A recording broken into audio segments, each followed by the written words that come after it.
ನಾನು ಕೆಲವೊಂದು ಸ್ಕ್ರೀನ್ಶಾಟ್ನ ಹಾಕ್ತೀನಿ, ಇಲ್ಲಿ ದಯವಿಟ್ಟು ನೋಡ್ಕೊಂಬನ್ನಿ, ಆಮೇಲೆ ಅದ್ರ ಬಗ್ಗೆ ಮಾತಾಡೋಣ. ಈ ಟಾಪಿಕ್ ಬಂದು ಲೈವ್ ಸ್ಟ್ರೀಮಿಂಗ್ ಆಗುತ್ತೆ. ಫಸ್ಟು ಯೂಟ್ಯೂಬ್ದು ಪಾಲಿಸಿ ಮತ್ತು ರೂಲ್ಸ್ನ ತಿಳ್ಕೊಂಡಿರ್ಬೇಕಾಗುತ್ತೆ. ನಾವು ಲೈವ್ ಮಾಡೋ ಮುಂಚೆ ಫಸ್ಟು ಲೈವ್ ಬಗ್ಗೆ, ಲೈವ್ನ ರೂಲ್ಸ್ನ, ಕಮ್ಯುನಿಟಿ ಗೈಡ್ಲೈನ್ಸ್ ಇದನ್ನೆಲ್ಲ ತಿಳ್ಕೊಂಡು ಆಮೇಲೆ ಲೈವ್ನ ಸ್ಟಾರ್ಟ್ ಮಾಡಬೇಕಾಗುತ್ತೆ. ಈ ಥರ ನೀವೇನಾದರೂ ಲೈವ್ ಮಾಡ್ತಿದ್ರೆ ಲೈವು ಇವತ್ತೇ ಡಿಸೇಬಲ್ ಆಗುತ್ತೆ, ಇಲ್ಲ ನೀವು ಇನ್ನು ಮುಂದೆ ಲೈವ್ ಮಾಡೋದಕ್ಕೆ ಆಗಲ್ಲ, ಲೈವ್ಗೆ ಸ್ಟ್ರೈಕ್ ಬಿದ್ದರೂ ಬೀಳುತ್ತೆ. Okay, welcome back to my YouTube channel.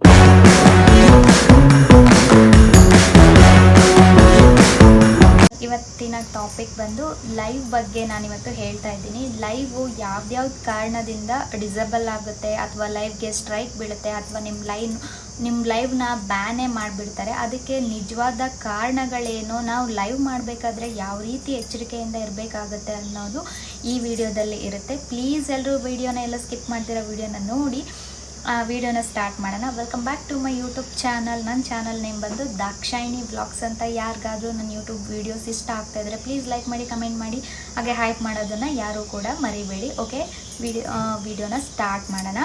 ನಾನಿವಾಗ ಕೆಲವೊಂದು ಇಲ್ಲಿ ಸ್ಕ್ರೀನ್ಶಾಟ್ನ ತೋರಿಸ್ತೀನಿ ನಿಮಗೆ. ದಯವಿಟ್ಟು ಒಂದು ಸಲ ಸ್ಕ್ರೀನ್ಶಾಟ್ನ ಎಲ್ಲರೂ ಚೆನ್ನಾಗಿ ಅಬ್ಸರ್ವ್ ಮಾಡಿ. ಓಕೆ, ನಾನು ನೋಡಿ, first one, second one, third one. ಇದಕ್ಕೆ ಕಾರಣ ಏನು ಅಂದ್ಬಿಟ್ಟು ನಾನಿವಾಗ ಎಕ್ಸ್ಪ್ಲೇನ್ ಮಾಡ್ತೀನಿ. ನಾವು ಲೈವ್ ಮಾಡಬೇಕು ಅಂದರೆ ಫಸ್ಟು ನಮಗೆ ಲೈವ್ ಮಾಡೋ ಉದ್ದೇಶ ಬಂದು ವಾಚ್ ಟೈಮ್ನ ಕಂಪ್ಲೀಟ್ ಮಾಡ್ಕೊಳ್ಳೋದಾಗಿರುತ್ತೆ. ಲೈವ್ ಮಾಡೋದ್ರಿಂದ ನಮಗೆ ವಾಚ್ ಟೈಮು ಮತ್ತು ಸಬ್ಸ್ಕ್ರೈಬು ಎಲ್ಲನೂ ಬೇಗನೆ ಕಂಪ್ಲೀಟ್ ಮಾಡ್ಕೊಬೋದು. 2-3 ತಿಂಗಳೊಳಗಡೆ ನಮ್ಮ ಚಾನಲ್ನ ಮಾನಿಟೈಸೇಷನ್ನು ಮಾಡ್ಕೊಬೋದು, ಆರಾಮಾಗಿ ಸಬ್ಸ್ಕ್ರೈಬ್ ಕೂಡ ಬರುತ್ತೆ. ಬಟ್ ಲೈವ್ ಮಾಡೋ ಮುಂಚೆ ನಾವು ತುಂಬ ವಿಷಯನ ತಿಳ್ಕೊಂಡಿರ್ಬೇಕಾಗುತ್ತೆ. ಆ ವಿಷಯಗಳನ್ನ ತಿಳ್ಕೊಂಡಿರಾನೇ ನಾವೇನಾದರೂ ಲೈವ್ ಮಾಡಿದ್ರೆ ನಮ್ಮ ಲೈವು ಆಟೋಮೆಟಿಕ್ ಬ್ಯಾನ್ ಆಗುತ್ತೆ, ಇಲ್ಲ ಸ್ಟ್ರೈಕ್ ಬರುತ್ತೆ, ಇಲ್ಲ ಚೈಲ್ಡ್ ಪಾಲಿಸಿ ಅಂತ ಈ ಥರ ಏನೇನೋ ಇಶ್ಯೂಸ್ ಬಂದು ನಮ್ಮ ಲೈವ್ನ ಬ್ಯಾನ್ ಮಾಡ್ತಾರೆ. ರೀಸನ್ ಏನಕ್ಕಂದರೆ ಚೈಲ್ಡ್ ಸೇಫ್ಟಿ ಪಾಲಿಸಿ ಈ ಥರ ಎಲ್ಲ ಒಂದೊಂದು ಇಶ್ಯೂಸ್ ಇರುತ್ತೆ. ನಾವು ಅದನ್ನೆಲ್ಲ ತಿಳ್ಕೊಂಡಿರ್ಬೇಕಾಗುತ್ತೆ. ತಿಳ್ಕೊಂಡಿರೋ ಏನಾದರೂ ಲೈವ್ನ ಮಾಡಿದ್ರೆ ಅದು ತುಂಬಾ ನಮ್ಮ ಚಾನಲ್ಗೆ ಎಫೆಕ್ಟ್ ಆಗುತ್ತೆ. ನಾವು ತುಂಬ ಕಷ್ಟ ಬಿದ್ದು ಸಬ್ಸ್ಕ್ರೈಬ್ ಎಲ್ಲ ತೊಗೊಂಡಿರ್ತೀವಿ. ಕೆಲವ್ರು ಲೈವು ತುಂಬಾ ವೈರಲ್ ಆಗಿರುತ್ತೆ, ಆಗ್ತಾ ಇರುತ್ತೆ, ಆ ಟೈಮಲ್ಲಿ ಆಟೋಮೆಟಿಕ್ ಲೈವ್ನ ಸ್ಟಾಪ್ ಮಾಡಿಬಿಡ್ತಾರೆ. ರೀಸನ್ ಇಷ್ಟೇ, ಚೈಲ್ಡ್ ಸೇಫ್ಟಿ ಪಾಲಿಸಿ ಅಂತ ಇರುತ್ತೆ. ಏನಕ್ಕೆ ಅಂದರೆ ನಾವು ಲೈವ್ ಮಾಡ್ತಿರ್ಬೇಕಾದ್ರೆ ಮನೆಯಲ್ಲಿ ಏನಾದರೂ ಮಕ್ಳುಗಳಿದ್ರೆ ಆದಷ್ಟು ಅವ್ರನ್ನ ಅವಾಯ್ಡ್ ಮಾಡಬೇಕಾಗುತ್ತೆ. ಇಲ್ಲ ಫಸ್ಟು ಲೈವ್ ಮಾಡೋದಕ್ಕೆ ನಮಗೆ 16 ವರ್ಷ ಕಂಪ್ಲೀಟ್ ಆಗಿರಬೇಕಾಗತ್ತೆ. ಓಕೆನಾ, ಫಸ್ಟು ಮೇಯ್ನ್ ಪಾಯಿಂಟ್ ಇದು. ಲೈವು ಎಲ್ಲರೂ ಮಾಡೋದಕ್ಕಾಗಲ್ಲ, ಮೈನರ್ ಅಂತ ಇದ್ದರೆ ಆ ಥರ ಈ ಥರ ತುಂಬಾ ರೂಲ್ಸ್ ಇರುತ್ತೆ. ಫಸ್ಟು ನಮಗೆ 16 ಇಯರ್ಸ್ ಕಂಪ್ಲೀಟ್ ಆಗಿದ್ರೆ ಮಾತ್ರ ನಾವು ಲೈವ್ನ ಮಾಡೋದಕ್ಕಾಗುತ್ತೆ. ಇನ್ ಕೇಸ್ ನಮಗೆ 16 ಇಯರ್ಸ್ ಆಗಿರುತ್ತೆ, ಈ ಯೂಟ್ಯೂಬ್ ಅವ್ರಿಗೆ ನಾವು ಚಿಕ್ಕವ್ರ ಥರ ಏನಾದರೂ ಕಾಣಿಸಿದ್ರೆ ಆವಾಗಲೂ ಕೂಡ ನಮ್ಮ ಲೈವ್ನ ಬ್ಯಾನ್ ಮಾಡೋವಂಥ ಚಾನ್ಸಸ್ ಇರುತ್ತೆ. ಲೈವ್ ಸ್ಟ್ರೈಕ್ ಬಂದುಬಿಡುತ್ತೆ, ಇಲ್ಲ ಕಮ್ಯುನಿಟಿ ಸ್ಟ್ರೈಕ್ ಬರುತ್ತೆ, ಇಲ್ಲ ಲೈವು ಡಿಸೇಬಲ್ ಆಗುತ್ತೆ, ಇಲ್ಲ ಅಂದರೆ ಅದನ್ನು ಚೈಲ್ಡ್ ಸೇಫ್ಟಿ ಪಾಲಿಸಿ ಅಂದ್ಬಿಟ್ಟು ಈ ಥರ ಲೈವ್ನ ಬ್ಯಾನ್ ಮಾಡಿಬಿಡ್ತಾರೆ. ಅದಕ್ಕೆ ಆ ಟೈಮಲ್ಲಿ ನಮಗೆ ಅವರು ಪಾನ್ ಕಾರ್ಡ್ನ ಕೇಳ್ತಾರೆ. ಇನ್ ಕೇಸ್ ಅದರಲ್ಲಿ ನಮ್ಮ ಏಜ್ ಏನಾದರೂ ಕರೆಕ್ಟಾಗಿದ್ದರೆ ಲೈವ್ ಓಪನ್ ಮಾಡಿ ಕೊಡ್ತಾರೆ. ಇನ್ ಕೇಸ್ ನಮ್ಮ ಹತ್ರ ಪಾನ್ ಕಾರ್ಡ್ ಇಲ್ಲ ಅಂತ ಅಂದ್ಕೊಳ್ಳಿ, ಆವಾಗ ಅವ್ರಿಗೆ ಡೌಟ್ ಬರುತ್ತೆ. ಅಲ್ಲಿವರೆಗೂ ಲೈವ್ ಓಪನ್ನೇ ಮಾಡಲ್ಲ, ಅದು 1 ತಿಂಗಳು 2 ತಿಂಗಳು ಈ ಥರ ವೆಯ್ಟ್ ಮಾಡಿಸ್ತಾರೆ. ಓಕೆನಾ? ಓಕೆ, ಇವತ್ತಿನ ವಿಡಿಯೋ ಬಗ್ಗೆ ನಾನು ಆ ಸ್ಕ್ರೀನ್ಶಾಟ್ ತೋರಿಸಿರೋದ್ರ ಬಗ್ಗೆ ನಾನಿವತ್ತು ನಿಮಗೆ ಎಕ್ಸ್ಪ್ಲೇನ್ ಮಾಡ್ತೀನಿ. ಫಸ್ಟ್ ಬಂದು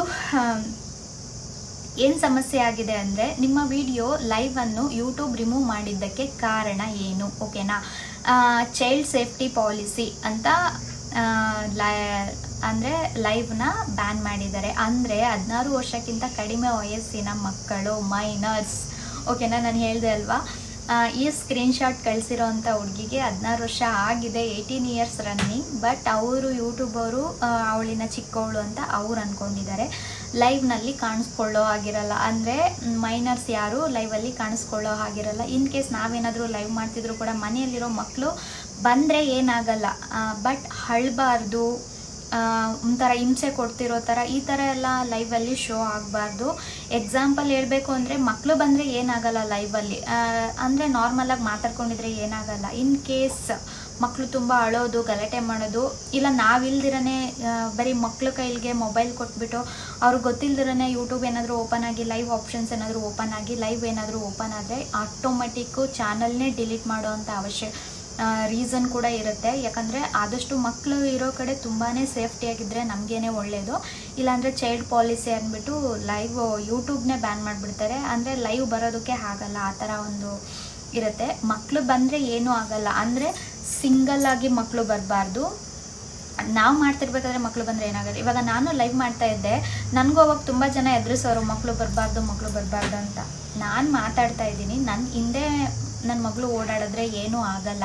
ಇನ್ ಕೇಸ್ ಅವಳೇನಾದರೂ ಅಳೋದು, ಕಿರ್ಚಾಡೋದು, ರಂಪಾಟ ಮಾಡೋದು ಈ ಥರ ಎಲ್ಲ ಮಾಡಿದ್ರೆ ಅದು ಲೈವು ಡಿಸೇಬಲ್ ಆಗುತ್ತೆ, ಅಥವಾ ಲೈವ್ನ ಕಂಪ್ಲೀಟ್ಲಿ ಕಮ್ಯುನಿಟಿ ಸ್ಟ್ರೈಕ್ ಅಂದ್ಬಿಟ್ಟು ಬ್ಯಾನೇ ಮಾಡಿಬಿಡ್ತಾರೆ. ಓಕೆನಾ. ಮಕ್ಕಳು ಬಂದರೆ ನಾರ್ಮಲ್ಲಾಗಿದ್ದು ಮಾತಾಡಿದ್ರೆ ಏನೂ ಆಗಲ್ಲ. ಬರೀ ಮಕ್ಕಳೇ ಮಾತಾಡಬಾರ್ದು. ನನ್ನ ಜೊತೆ ನನ್ನ ಮಗಳಿದ್ರೆ ಏನೂ ಆಗಲ್ಲ. ಬರೀ ನನ್ನ ಮಗಳು ಒಬ್ಬಳೇ ಲೈವ್ ಮುಂದೆ ಬಂದು ಮಾತಾಡಿದ್ರೆ ಅದು ಆಗುತ್ತೆ. ಹಂಗಾಗಿ ಸಣ್ಣ ಮಕ್ಕಳಿರೋ ಅಂಥವ್ರು ಈ ಥರ ತುಂಬ ಚಾನಲ್ಲು ಹೋಗ್ಬಿಟ್ಟಿದೆ.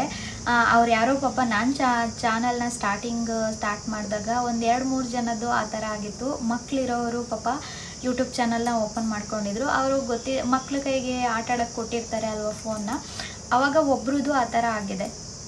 ಒಬ್ರದ್ದು ಆ ಪಾಪು ಯೂಟ್ಯೂಬ್ ಓಪನ್ ಮಾಡಿ ಲೈವ್ನ ಓಪನ್ ಮಾಡಿಬಿಟ್ಟಿದೆ. ಅದು ಆಟೋಮೆಟಿಕ್ ಹಂಗೆ ಲೈವ್ ಓಪನ್ ಆಗಿಬಿಟ್ಟಿದೆ. ಹಂಗಾಗಿ ಅವರು ಮಕ್ಕಳು ಇದ್ದಾರೆ ಅಂದ್ಬಿಟ್ಟು ಆಟೋಮೆಟಿಕ್ ಅವ್ರದ್ದು ಲೈವ್ನೇ ಕಮ್ಯುನಿಟಿ ಸ್ಟ್ರೈಕ್ ಮಾಡಿಬಿಟ್ಟು ಲೈವ್ನೇ ಡಿಸೇಬಲ್ ಮಾಡಿದರು. ಇನ್ನೊಬ್ರದ್ದು ಬಂದು ಮಕ್ಕಳು ಅದೇ ಹಿಂಗೆ ಗಲಾಟೆ ಮಾಡಿದ್ದಾರೆ, ಹತ್ತಿದ್ದಾರೆ, ರಂಪಾಟ ಮಾಡಿದ್ದಾರೆ ಅಂದ್ಬಿಟ್ಟು ಇನ್ನೊಬ್ರದ್ದು ಡಿಸೇಬಲ್ ಆಗಿತ್ತು. ಈ ಥರ ಎಲ್ಲ ಕಾರಣಗಳಿರುತ್ತೆ. ಸೊ ಲೈವ್ ಮಾಡಬೇಕಾದ್ರೆ ತುಂಬಾ ಕೇರ್ಫುಲ್ ಆಗಿರಬೇಕಾಗುತ್ತೆ. ನಾವಾದರೂ ಅಷ್ಟೇ, ದೊಡ್ಡವರಾದರೂ ಅಷ್ಟೇ, ಚಿಕ್ಕವರಾದರೂ ಅಷ್ಟೇ, ಇಲ್ವಾ ಮಕ್ಕಳಿರೋರ ಮನೇಲಾದರೂ ಕೂಡ ಅಷ್ಟೇ ನೋಡಿಕೊಂಡು ಹುಷಾರಾಗಿ ಮಾಡಿ. ಓಕೆನಾ. ಬಟ್ ಲೈವ್ ಮಾಡೋದ್ರಿಂದ ಎಷ್ಟು ಅಡ್ವಾಂಟೇಜ್ ಇದೆಯೋ ಅಷ್ಟೇ ಡಿಸ್ಅಡ್ವಾಂಟೇಜು ಕೂಡ ಇದೆ. ಸೊ ಪ್ಲೀಸ್, ಇವಾಗಂತೂ ಎಲ್ಲರೂ ಲೈವ್ ಮಾಡ್ಕೊಂಡೇ ಇರ್ತಾರೆ. ಯಾಕಂದರೆ ವಾಚ್ ಟೈಮ್ನ ಬೇಗ ಕಂಪ್ಲೀಟ್ ಮಾಡ್ಕೊಬೋದು ಅಂತ ಮಾಡೋದ್ರಿಂದ ಏನೂ ತೊಂದರೆ ಇಲ್ಲ. ಬಟ್ ಮಾಡುವಾಗ ಇಷ್ಟು ಜಾಗೃತವಾಗಿ ಇರಿ ಅಂತ ಹೇಳೋದಕ್ಕೆ ಇಷ್ಟಪಡ್ತೀನಿ. ಈ ರೀತಿ ಕಂಟೆಂಟು ಯೂಟ್ಯೂಬಲ್ಲಿ ಅಲೋ ಇರಲ್ಲ. ಓಕೆನಾ. ಇದರಿಂದ ಪರಿಣಾಮ ಏನಾಗ್ಬೋದು ನಾನು ಹೇಳಿದ್ನಲ್ಲ ಅಷ್ಟು ಪಾಯಿಂಟಿಂದ ನಿಮ್ಮ ವಿಡಿಯೋ ಡಿಲೀಟ್ ಆಗ್ಬೋದು, ವಿಡಿಯೋ ಅಥವಾ ಚಾನಲ್ಲು ಏನಾದರೂ ಡಿಲೀಟ್ ಆಗ್ಬೋದು. ಕೆಲವೊಮ್ಮೆ ಸ್ಟ್ರೈಕ್ ಬರ್ಬೋದು. ನಾನು ಹೇಳ್ದೆ ಅಲ್ವಾ, ಸ್ಟ್ರೈಕ್ ಬೇಕಾದರೂ ಬರ್ಬೋದು, ಇಲ್ಲ ವಿಡಿಯೋನ ಡಿಲೀಟ್ ಮಾಡ್ಬೋದು. ರಿಪೀಟೆಡ್ ಆದರೆ ಮತ್ತೆ ಇದೇನೇ ರಿಪೀಟೆಡ್ ಆದರೆ, ಇವಾಗ ಇದು ಹಾಕಿರೋ ಕಂಟೆಂಟ್ ಹುಡುಗಿದು 2 ಸಲ ಆ ಥರ ಆಗಿದೆ. ಇನ್ನೊಂದು ಸಲ ಆದರೆ ಐ ಥಿಂಕ್ ಅವ್ರದ್ದು ಯೂಟ್ಯೂಬ್ ಇದು ಚಾನಲ್ನ ಡಿಲೀಟ್ ಮಾಡೋವಂಥ ಸಾಧ್ಯತೆ ಇರುತ್ತೆ. ಹಂಗಾಗಿ ನೋಡಿಕೊಂಡು ಮಾಡಿ. ಓಕೆನಾ. ಲೈವ್ ಸ್ಟ್ರೀಮಿಂಗ್ ಡಿಸೇಬಲ್ ಆಗ್ಬೋದು, ಹೇಳ್ದೆ ಅಲ್ವಾ ಆವಾಗಲೇ, ಲೈವ್ ಸ್ಟ್ರೀಮಿಂಗು ಡಿಸೇಬಲ್ ಕೂಡ ಆಗ್ಬೋದು. ಚಾನಲ್ ಸಸ್ಪೆಂಡ್ ಆಗುವ ಚಾನ್ಸಸ್ ಕೂಡ ಇರುತ್ತೆ. ಓಕೆನಾ. ಹಾಗಾಗಿ ಲೈವ್ ಮಾಡಬೇಕಾದ್ರೆ ನೋಡಿಕೊಂಡು ಮಾಡಬೇಕು. ಇವಾಗ ಈ ಥರ ಎಲ್ಲ ಬಂದರೆ ಏನು ಮಾಡಬೇಕು? ಓಕೆನಾ. ಸ್ಟೆಪ್ ಬೈ ಸ್ಟೆಪ್ಪು ನಾನು ನಿಮಗೆ ಹೇಳ್ಕೊಡ್ತೀನಿ. ರಿವ್ಯೂ ಮಾಡಿ. ಓಕೆನಾ. ನಮ್ಮ ಚಾನಲ್ ಏನಾದ್ರು ಆಗಿದ್ದರೆ ಮೇಲ್ ಅಂತೂ ಕಳಿಸ್ತಾರೆ. ಓಕೆನಾ. ಸಡನ್ನಾಗಿ ಡಿಸೇಬಲ್ ಮಾಡಿ ಅಥವಾ ಕೈ ಬಿಟ್ಬಿಡಲ್ಲ ಹಾಗೇನೆ ಯೂಟ್ಯೂಬರು. ನಾವೇನಕ್ಕೆ ಈ ಥರ ಮಾಡಿದ್ದೀವಿ, ಕಮ್ಯುನಿಟಿ ಸ್ಟ್ರೈಕ್ ಆದರೂ ಅಷ್ಟೇ, ಡಿಸೇಬಲ್ ಆದರೂ ಅಷ್ಟೇ, ಚಾನಲ್ ಡಿಲೀಟ್ ಆದರೂ ಅಷ್ಟೇ, ಏನೇ ಮಾಡಿದ್ರೂ ಅದಕ್ಕೆ ರೀಸನ್ ಕೊಟ್ಟು ನಮಗೆ ಮೇಲ್ ಹಾಕಿರ್ತಾರೆ. ಫಸ್ಟು ನಾವು ಆ ಮೇಲ್ನ ಕರೆಕ್ಟಾಗಿ ಚೆಕ್ ಮಾಡ್ಕೊಬೇಕಾಗುತ್ತೆ. ಮೇಲಲ್ಲಿ ಏನು ಬಂದಿದೆ, ಏನಕ್ಕೆ ಈ ಥರ ಆಗಿದೆ ಅಂದ್ಬಿಟ್ಟು ನಾವು ರಿವ್ಯೂ ಮಾಡಬೇಕಾಗುತ್ತೆ. ಯೂಟ್ಯೂಬ್ನಲ್ಲಿ review and take action click ಮಾಡಿ. ಇವಾಗ ಅಲ್ಲಿ ನಾನು ತೋರಿಸಿರೋ ಇಮ್ಯಾಜಸಲ್ಲಿ ತೋರಿಸ್ತೀನಿ ನೋಡಿ. ಇವಾಗ ಇಲ್ಲಿ ಟೇಕ್ ಆ್ಯಕ್ಷನ್ ಅಂತ ಇದೆ. ಅದನ್ನು ಕ್ಲಿಕ್ ಮಾಡಿದ್ರೆ ನಾವಲ್ಲಿ ವಿತ್ ಟೈಮ್ ಸಮೇತ ಅಲ್ಲಿ ತೋರಿಸಿರ್ತಾರೆ. ಓಕೆನಾ. ಯಾವ ಪಾರ್ಟ್ನಲ್ಲಿ ಇಶ್ಯೂ ಬಂದಿದೆ ನೋಡಿ ಅಂದ್ಬಿಟ್ಟು ಟೈಮ್ ಸಮೇತ ತೋರಿಸಿರ್ತಾರೆ. ಆ ಟೈಮಲ್ಲಿ ನಾವೇನಾದರೂ ತಪ್ಪು ಮಾತಾಡಿದರೆ, ತಪ್ಪು ಅಂತ ಏನಿಲ್ಲ, ಬ್ಯಾಡ್ ವರ್ಡ್ಸ್ ಕೂಡ ಯೂಸ್ ಮಾಡಬಾರ್ದು ಲೈವಲ್ಲಿ. ಮತ್ತು ಬೇರೆ ಟಾಪಿಕ್ಕು, ಬೇರೆ ಚಾನಲ್ಲು, ಬೇರೆ ಟಿ ವಿ ಚಾನಲ್ಲು, ಈ ಥರ ಇವರು ಒಂದು ಟಿ ವಿ ಚಾನಲ್ ಬಗ್ಗೆ ಮಾತಾಡಿದ್ದಾರೆ. ಸೊ ಅದರಿಂದನೂ ಆಗಿರ್ಬೋದು. ಇಲ್ಲ ಅವರು ಸ್ವಲ್ಪ ಚಿಕ್ಕ ಹುಡುಗಿ ಥರ ಕಾಣ್ತಾರೆ. ಅಲ್ಲಿ ಬಂದಿರೋದು ಚೈಲ್ಡ್ ಸೇಫ್ಟಿ ಪಾಲಿಸಿ ಅಂತ ಇಲ್ಲಿ ಈ ಮೇಲಲ್ಲಿ ಇರೋದು. ಮತ್ತು ಟೇಕ್ ಆ್ಯಕ್ಷನಲ್ಲಿ ಕೂಡ ನಾವು ಕ್ಲೀನಾಗಿ ಎಕ್ಸ್ಪ್ಲೈನ್ ಮಾಡಬೇಕಾಗುತ್ತೆ. ಮತ್ತು ಈ ಥರ ಏನು ಮಾಡಲ್ಲ, ಇದು ಲಾಸ್ಟ್ ಚಾನ್ಸು, ನಾವು ಇನ್ಮೇಲೆ ನೋಡ್ಕೊಂಡು ಕರೆಕ್ಟಾಗಿ ಮಾಡ್ತೀವಿ ಅಂದ್ಬಿಟ್ಟು ಆ ಟೈಮಲ್ಲಿ ಏನು ಮಾತಾಡಿರ್ತೀವಿ ಅದನ್ನೊಂದ್ಸಲ ಕ್ಲೀನಾಗಿ ಕೇಳಿಸ್ಕೊಂಡು ಆ ಫೀಲ್ ಮಾಡಬೇಕಾಗುತ್ತೆ. ಓಕೆನಾ. ಆ ಫೀಲ್ ಮಾಡಬೇಕಾದ್ರೆ ಅದರಲ್ಲೆಲ್ಲ ರೀಸನ್ನ ಕರೆಕ್ಟಾಗಿ ಕೊಡಬೇಕಾಗುತ್ತೆ. ಕರೆಕ್ಟಾಗಿ ಕೊಟ್ಟು ನಾವು ಆ ಫೀಲ್ ಮಾಡಿದ್ರೆ ನಮ್ಮದು ತಪ್ಪಿಲ್ಲ ಅಂದರೆ ನಾವು ಆ ಫೀಲ್ ಮಾಡ್ಬೋದು. ಓಕೆನಾ. ಫ್ಯೂಚರ್ನಲ್ಲಿ ಈ ತಪ್ಪು ಮತ್ತೆ ಮಾಡೋದಕ್ಕೆ ಹೋಗಬೇಡಿ. ಇವಾಗ ಇಷ್ಟು ಮಾಡಿರ್ತೀರಲ್ವ, ಇಷ್ಟು ಗೊತ್ತಾಗಿರುತ್ತೆ ಅಲ್ವಾ. ಸೊ ಇನ್ನು ಮುಂದೆ ನೀವು ನೋಡಿಕೊಂಡು ಮಾಡಿ. ಓಕೆನಾ. ಇವಾಗ ನಾನು ಲೈವ್ ಮಾಡುವಾಗ ಏನೇನು ಟೇಕ್ ಕೇರ್ ಆಗಿರಬೇಕು ಅಂತ ಹೇಳ್ತೀನಿ.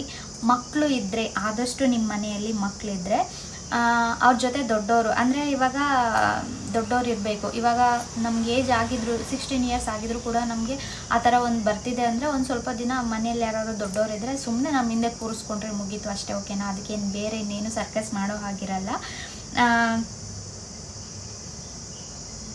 ಇಲ್ಲ ಅಂದರೆ ಕಿಡ್ಸ್ ಕಂಟೆಂಟ್ ಅವಾಯ್ಡ್ ಮಾಡಿ. ಮಕ್ಕಳಿರೋ ಕಡೆ ಸ್ವಲ್ಪ ಲೈವ್ನ ಮಾಡೋದನ್ನು ಅವಾಯ್ಡ್ ಮಾಡಿ. ಇಲ್ಲಾಂದರೆ ಫೇಸ್ಲೆಸ್ ಲೈವ್ ಮಾಡ್ಬೋದು, ಗೇಮಿಂಗ್ ಲೈವ್ ಮಾಡ್ಬೋದು. ಈ ಥರ ಮಕ್ಕಳಿರೋ ಅಂಥವ್ರ ಮನೆಯಲ್ಲಿ ಸ್ವಲ್ಪ ಹುಷಾರಾಗಿ ಲೈವ್ನ ಮಾಡಿ, ಓಕೆನಾ. ನಾನು ನಿಮಗೆ ಲೈವ್ ಮಾಡಬೇಕಾದ್ರೆ ಯಾವ ರೀತಿ ಮಾಡ್ಬೇಕನ್ಬಿಟ್ಟು ಕೆಲವೊಂದು ಟಿಪ್ಸ್ ಕೊಡ್ತೀನಿ. ಯೂಸ್ ಆದರೆ ಯೂಸ್ ಮಾಡ್ಕೊಳ್ಳಿ, ಓಕೆನಾ. ಕ್ಯಾಮ್ರಾ ಮುಂದೆ ಮೈನರ್ಸ್ ಇದ್ದರೆ ಪೇರೆಂಟ್ಸ್ ಗೈಡೆನ್ಸ್ ಇರಲಿ, ಓಕೆನಾ. ಅಥವಾ ನೀವೇನಾದರೂ ಚಿಕ್ಕವ್ರ ಥರ ಕಾಣಿಸಿದ್ರೆ ನಿಮ್ಮಪ್ಪ ಅಮ್ಮ ಯಾರಾದರೂ ಒಬ್ರು ಇದ್ದರೆ ನಿಮಗೆ ಒಳ್ಳೆಯದಾಗುತ್ತೆ.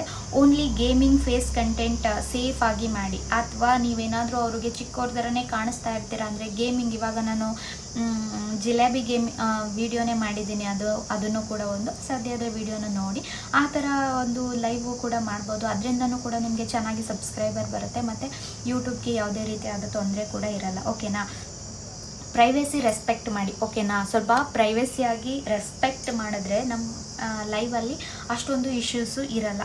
ನೋ ರಿಸ್ಕಿ ಕಂಟೆಂಟ್ ಅಂದರೆ ಮಕ್ಕಳಿರೋ ಅಂಥವ್ರ ಮನೆಯಲ್ಲಿ ಸ್ವಲ್ಪ ರಿಸ್ಕಿ ಕಂಟೆಂಟ್ ಈ ಥರ ಮಾಡೋದಕ್ಕೆ ಹೋಗಬೇಡಿ. ಆದಷ್ಟು ಕ್ಯಾಮ್ರಾ ಆಫ್ ಮಾಡಿಬಿಟ್ಟೆ ಲೈವ್ ಮಾಡಿ. ಲೈವು ಹೆಂಗಿದ್ರು ಒಂದಲ್ಲ ಒಂದಿನ ವೈರಲ್ ಆಗೇ ಆಗುತ್ತೆ. ನಾವು ಫೇಸ್ ತೋರಿಸೇ ಮಾಡಬೇಕು ಅಂತ ಏನಿಲ್ಲ. ವೈರಲ್ ಆಗೋವರೆಗೂ ಸ್ವಲ್ಪ ವೆಯ್ಟ್ ಮಾಡಬೇಕಾಗುತ್ತೆ, ಓಕೆನಾ. ಒಂದು ಸಲ ವೈರಲ್ ಆಯಿತು ಅಂದರೆ ನಮಗೆ ಆಟೋಮೆಟಿಕ್ ಸಬ್ಬು ಸಿಗುತ್ತೆ, ಹಾಗೆ ಚಾನಲ್ ಕೂಡ ಗ್ರೋ ಆಗುತ್ತೆ, ಹಾಗೆ ವಾಚ್ ಟೈಮು ಕೂಡ ನಮಗೆ ಆರಾಮಾಗಿ ಬರುತ್ತೆ. ಇದಿಷ್ಟು ಇವತ್ತಿನ ಲೈವ್ ಸ್ಟ್ರೀಮಿಂಗು ಟಿಪ್ಸು ಮತ್ತು ಇಶ್ಯೂಸು. ಈ ಥರ ಏನಾದರೂ ಇಶ್ಯೂಸ್ ಬಂದರೆ ಏನು ಮಾಡಬೇಕು ಅಂದ್ಬಿಟ್ಟು, ಓಕೆ, ಆ ಫೀಲ್ ಮಾಡಬೇಕಾಗುತ್ತೆ. ಇಲ್ಲ ಯೂಟ್ಯೂಬ್ ಸಪೋರ್ಟ್ ಕ್ರಿಯೇಟರ್ ಅಂತ ಇರುತ್ತೆ ಅಲ್ವಾ, ಅಲ್ಲಿ ನಾವು ಹೋಗಿ ಆರಾಮಾಗಿ ಮಾತಾಡ್ಬೋದು. ಮೇಲ್ಗಿಂತ YT ಸ್ಟುಡಿಯೋದಲ್ಲಿ ಯೂಟ್ಯೂಬ್ ಸಪೋರ್ಟ್ ಕ್ರಿಯೇಟರ್ ಅಂತ ಇರುತ್ತೆ ಅಲ್ವಾ, ಅಲ್ಲಿ ಮಾಡ್ಕೊಬೋದು. ಇನ್ ಕೇಸ್ ಮೇಲಲ್ಲಿ ಟೇಕ್ ಆ್ಯಕ್ಷನ್ ಅಂತ ಒಂದು ಏನಾದರೂ ಇದ್ದರೆ ನಾವು ಮೇಲಲ್ಲೂ ಕೂಡ ರೆಸ್ಪಾನ್ಸ್ ಮಾಡ್ಕೊಬೋದು. ನಿಮಗೆ ಎಲ್ಲಿ ಕಂಫರ್ಟಬಲ್ ಆಗಿರುತ್ತೆ ಅಲ್ಲಿ ಮಾಡ್ಕೊಳ್ಳಿ. ಇನ್ ಕೇಸ್ ಮೇಲಲ್ಲೇ take action review and take action click ಅಂತ ಇರುತ್ತೆ ಅಲ್ವಾ, ಆದಷ್ಟು ಅಲ್ಲೇ ಹೋಗಿ ಅಲ್ಲೇ ಕ್ಲಿಯರ್ ಮಾಡ್ಕೊಳ್ಳಿ, ಓಕೆನಾ. ಅದು ಈಸಿ ಇರುತ್ತೆ ನಿಮಗೆ ಅಲ್ಲೇ ಹೋಗಿ ಕ್ಲಿಯರ್ ಮಾಡಿಕೊಂಡ್ರೆ. ಇನ್ ಕೇಸ್ ಮೇಲಲ್ಲಿ ಏನಾದರೂ ಆ ಥರ ಟೇಕ್ ಆ್ಯಕ್ಷನ್ ಅಂತ ಏನಾದರೂ ಇದ್ದಿಲ್ಲ ಅಂದರೆ YT ಸ್ಟುಡಿಯೋಗೆ ಹೋಗಿ ಯೂಟ್ಯೂಬ್ ಕ್ರಿಯೇಟರ್ ಸಪೋರ್ಟ್ ಅಂತ ಇರುತ್ತೆ ಅಲ್ವಾ, ಅಲ್ಲಿ ಆರಾಮಾಗಿ ಮಾತಾಡ್ಬೋದು. ಅಲ್ಲೂ ಅಷ್ಟೇ ಚಾಟಿಂಗು ಮತ್ತು ವಿಡಿಯೋ ಕಾಲ್ ಇರುತ್ತೆ. ನೀವು ಚಾಟಿಂಗ್ನ ಸೆಲೆಕ್ಟ್ ಮಾಡಿಕೊಂಡ್ರೆ ಆರಾಮಾಗಿ ಚಾಟ್ ಮಾಡಿಕೊಂಡು ನಮ್ಗೆ ಏನಿರುತ್ತೆ ಅದನ್ನು ನಾವು ಹೇಳ್ಕೊಂಡ್ರೆ ಅವ್ರ ಕೈಲಾಗಿದ್ದವರು ಸಾಲ್ವನ್ನ ಮಾಡ್ತಾರೆ, ಓಕೆನಾ. ಇವತ್ತಿನ ವಿಡಿಯೋ ಇದಾಗಿರುತ್ತೆ. ಎಲ್ರಿಗೂ ಇಷ್ಟ ಆದರೆ ಪ್ಲೀಸ್ ಲೈಕ್ ಮಾಡಿ, ಕಮೆಂಟ್ ಮಾಡಿ, ಇದೇ ರೀತಿ ವಿಡಿಯೋನ ನೋಡಿ ಸಪೋರ್ಟ್ ಮಾಡ್ತಾ ಇರಿ ಅಂತ ಹೇಳ್ತಾ, ಹಾಗೆ ನನ್ನ ನೆನೆಸ್ಕೊತಾ ಇರಿ ನೆಕ್ಸ್ಟ್ ವಿಡಿಯೋಗೋಸ್ಕರ. Till then take care, love you all, bye.